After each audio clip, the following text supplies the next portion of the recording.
Hi guys! So may nagtatanong sa akin kung ano daw ba ang problema ko sa aking leeg. Ayan. So sagutin ko lang guys, no?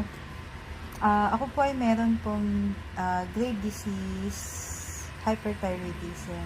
Ang grave disease guys, ito yung autoimmune disorder na kung saan inaatake po ng immune system ko ang aking thyroid gland. Ngayon, ang nangyayari po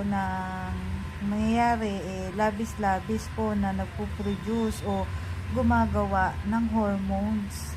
Itong si aking thyroid, nagpo-produce siya, sobra-sobra na yung ginagawa niyang hormones na nagiging sanhi po ng hyperthyroidism.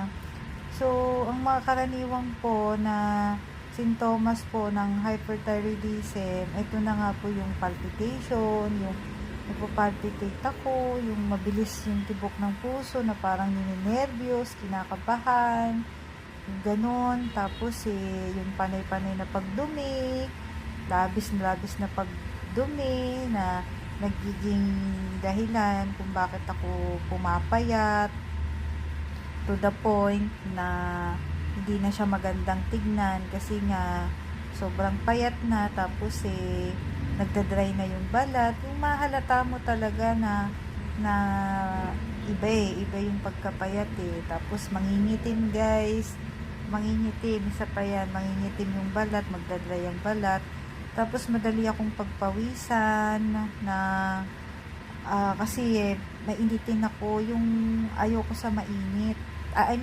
ayoko sa mainit. Gusto ko yung nasa malamig lang ako na lugar. Ayaw ko yung, kasi pag naiinitan ako, pakiramdam ko, hindi ako makahinga.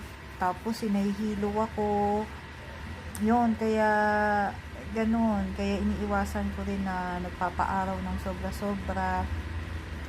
Tapos, yun nga, dahil hyper ako, mabilis akong mainis, mabilis akong mairita, mabilis akong magalit.